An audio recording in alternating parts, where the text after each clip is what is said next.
बिस्मिल्लाहिर्रहमानिर्रहीम। अस्सलाम वालेकुम रहमतुल्लाहि वबरकातुहू। मोहतरम नाजरीन, हमारी आज की वीडियो कुरान पाक के बारे में है कि हमें किस वक्त कुरान पाक पढ़ना चाहिए और किन औकात में कुरान पाक नहीं पढ़ना चाहिए। नाजरीन, आप सब जानते हैं कि माह रमज़ान का मुबारक महीना चल रहा है। हर कोई अपने अपने घरों में ज़्यादा से ज़्यादा कुरान की तिलावत कर रहा है। यहाँ पर मैं आपको एक चीज़ से आगाह करूँगी, वो कि बहुत सारे लोग रमज़ान में 10-10 खत्म कुरान कर रहे होते हैं कि इस रमज़ान हमने 10 कुरान खत्म करने हैं। कोई कह रहा होता है कि 5 कुरान खत्म करने हैं। यानी उन लोगों का एक कमीशन होता है कि हमने इतने इतने कुरान खत्म करने हैं। यह लोग कैसे पढ़ रहे हैं, किस तरह से पढ़ रहे हैं, इस चीज पर उनकी कोई तौज़ा नहीं होती। बाज लोग तो इतनी स्पीड से कुरान पाक पढ़ते हैं कि उनके लफ्ज भी ठीक से अदा नहीं होते। तो उस तरह के 10 कुरान खत्म करने का कोई मतलब, कोई फायदा नहीं, क्योंकि जब हरूफ ठीक से अदा ही नहीं हो रहे होते तो फिर पढ़ने का सवाब कैसे मिलेगा। इसलिए आप चाहें तो सिर्फ एक कुरान खत्म करें, लेकिन पूरे तवज्जो से पढ़ें। हरूफ की अदायगी अच्छी होनी चाहिए और खूबसूरत आवाज में तिलावत करें, ताकि पढ़ने वाले और सुनने वालों को भी कुरान पाक की तिलावत सुनकर सुकून मिले।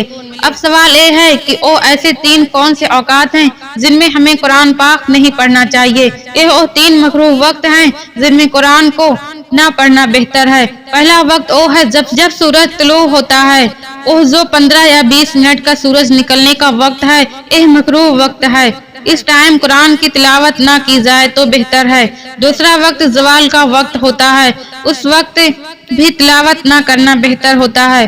और तीसरा वह वक्त है जब सूरज गुरूब होता है। सूरज गुरूब होने से 15 या 20 मिनट पहले से लेकर सूरज गुरूब हो जाने तक ये 3 मकरूह वक्त हैं। उन औकात में सजदा करने से भी मना किया गया है, फिर चाहे वो नमाज का सजदा हो या वो सजदा शुक्र हो। और वह लोग जो काफिर हैं, वो लोग उन मकरूह वक्त में सूरज की इबादत करते हैं और उनकी पूजा करते हैं। इसीलिए हमारे नबी हजरत मोहम्मद सल्लल्लाहु अलैहि वसल्लम ने अपने मानने वालों को यानी कि मुसलमानों को सजदा करने से मना फरमाया, ताकि हम मुसलमानों की उन काफिरों के साथ मुशावरत कायम न हो। इसी बात की बिना पर उलमाए बयान फरमाते हैं कि उन निकात में सजदा करना मना है और कुरान मजीद की तिलावत न करना बेहतर है, और ऐसा करना जायज है लेकिन गुनाह भी नहीं है। यानी अगर कोई मकरूह वक्त शुरू होने से पहले का पढ़ रहा है तो उसका एक मतलब भी नहीं कि वह गुनहगार हो जाएगा। बस आपको वाज़े कर दिया गया है कि यह 3 औकात मकरूह हैं। इसलिए उन मकरूह वक्त में कुरान पाक की तिलावत को मुकर्रर करके जिक्र व अस्कार और तस्बीहात में मशगूल हो जाएं।